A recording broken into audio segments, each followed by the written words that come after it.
really, really proud of you. I'm sorry for the damage that I did. Please forgive me. I was emotionally and verbally abusive. I used you as a container for my rage. The rage against my own father.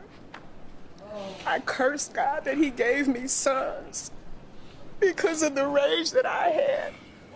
A lot of tears flowing. I generally don't like when these things happen in TV shows, but let's forget the TV show and just focus on the message. People have trauma. Somebody has hurt you in a way that you cannot fully articulate, but it has damaged you somehow. So it's important that we handle our traumas and remember that it's not the fault of the people around us that caused it, and deal with it. You are not responsible. You are not responsible for my rage, for my emptiness. And for 27 years out of my 64, I've been working on my own healing. The best gift that I can give to you. So you can see something different and be somebody different and do something different. And I'm really, really proud of you. I forgive you. Oh, I forgive you for. I forgive you for tearing me down. I forgive you for telling me you wish you could leave me after Daddy died. I forgive you for yelling at me every day, no matter how many times I came home, cleaning the house. I forgive you for every woman I hated because you hurt me. I forgive you for every time I hurt myself. I forgive you.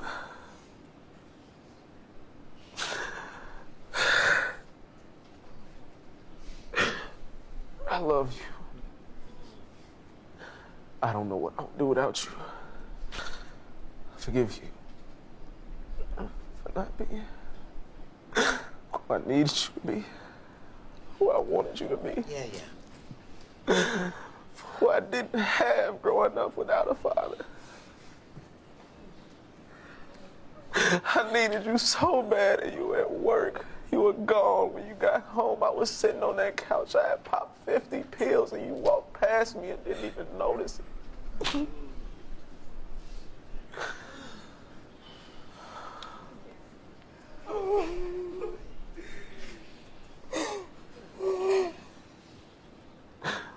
sorry.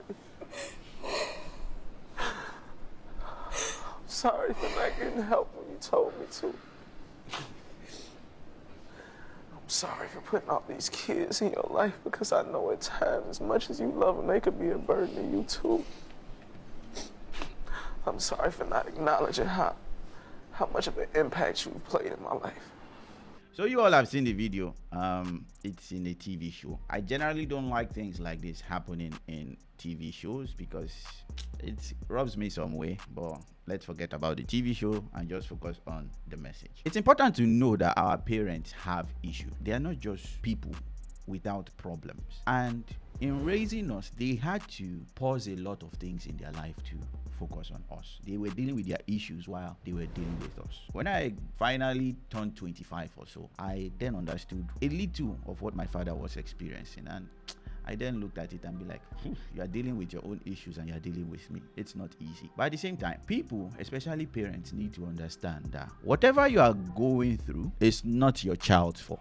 Even if that child reminds you of your problem, it is not your child's fault. They have no idea. They came into the world, they saw you, they admired you. You'll be like, whoa, I love this person feeds me. Although children can be selfish, you'll be like, why is this person not giving me more time? Different kind of things. They are children. That's how they're supposed to be. You're supposed to be selfish for a while. You are the one that's supposed to teach them the virtue of not being selfish. But you then taking your trauma and flogging it on them. That's not fair. It's not something you should do as a parent, even as a person in relationship with another person. If your husband goes out and gets insulted outside, it's not for him to then bring that trauma home and start fighting his wife. That's poor management of emotion. You're supposed to take whatever emotion you have, go and vent it. The normal way you're supposed to vent it. Either talk to a friend or talk to somebody that can take the heat before you then bring the filtered version to your wife. I'm not saying you can't tell your wife secrets, but there are some emotions you should keep away from her so that she doesn't get riled up. It has to be an emotion that you yourself, you've thought through you've made well. Same thing with women to men. Get your emotions in check and don't get offended with the person that you are trying to interact with. They are not the one who caused your problem. In other words, whatever issue you have, go and deal with it.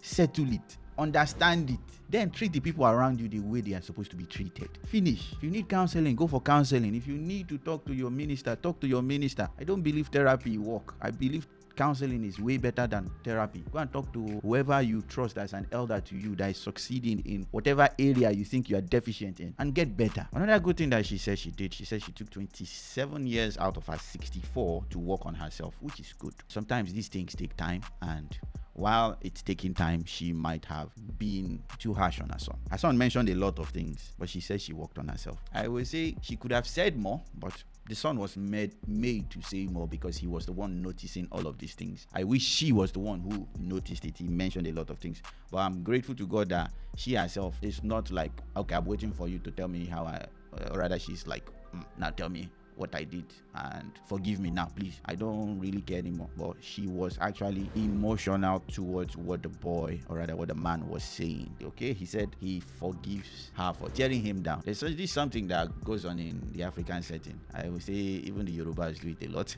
where your mom just insults you from heaven to earth and keeps insulting you and keeps degrading you. It's not a fun thing, but I think most children have learned to turn the volume down and forgive their parents later on in the future.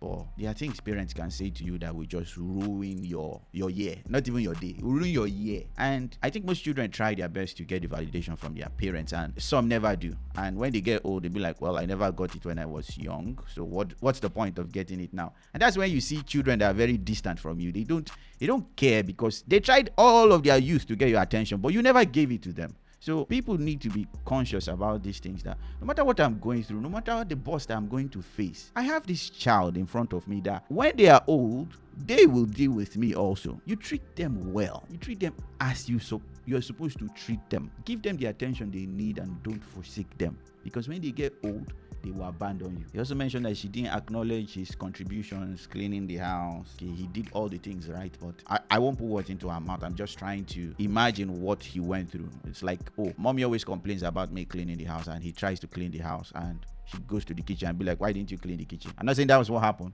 but it happens. We're like, oh, why is the outside dirty? Why didn't you clean the fan? Yeah, like, I just cleaned the house. At least acknowledge that I cleaned the house.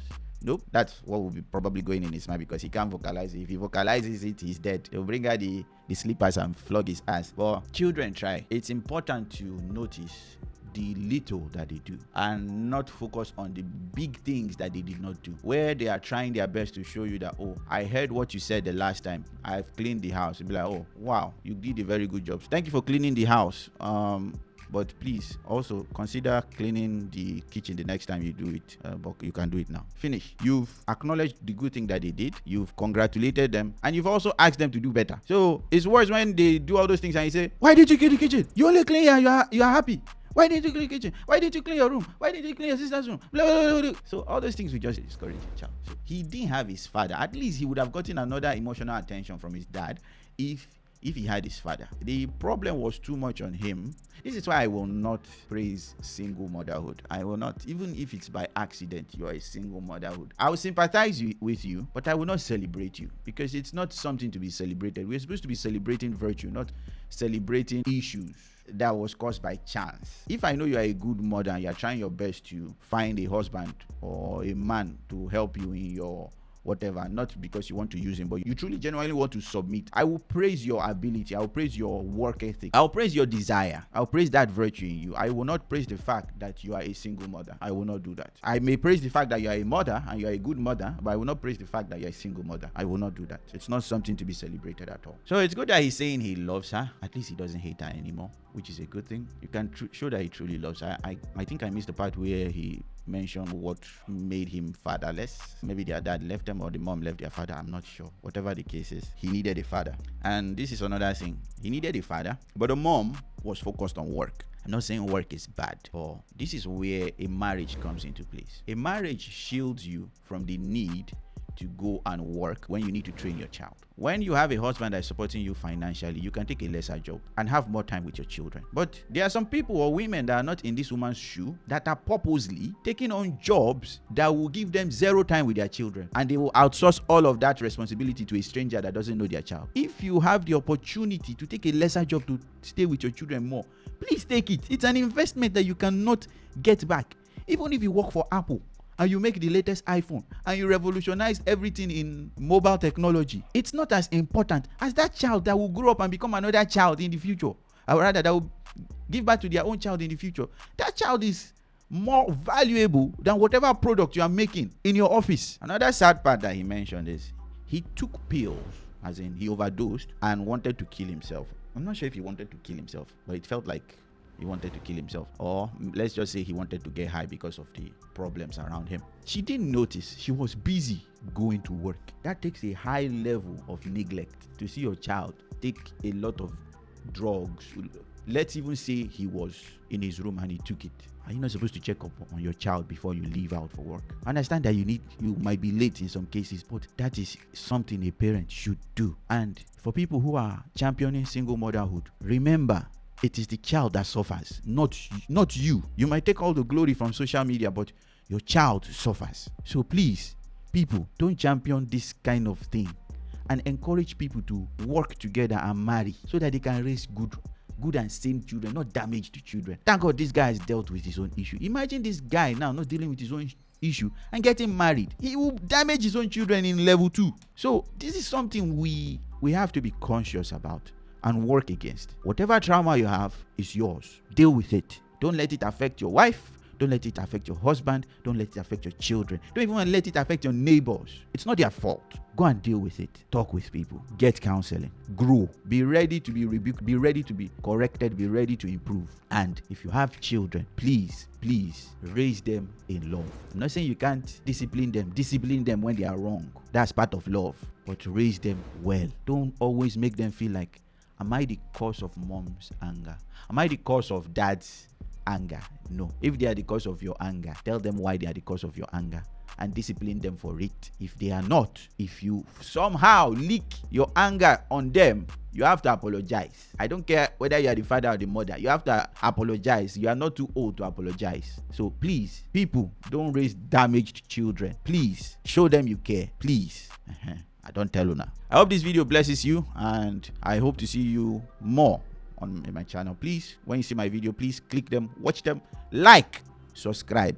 Please subscribe and tell me your experience. Were you in this kind of situation, or did you know somebody that experienced this kind of thing? Please leave your comments in the comment section below, and also share this to somebody that knows also that they have trauma that they are not dealing with, and also for people who have already been damaged. And one more thing, you as a child, you need to forgive your parents, even if they've not asked for forgiveness.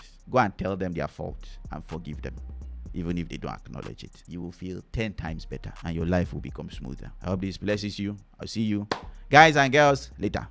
Bye bye.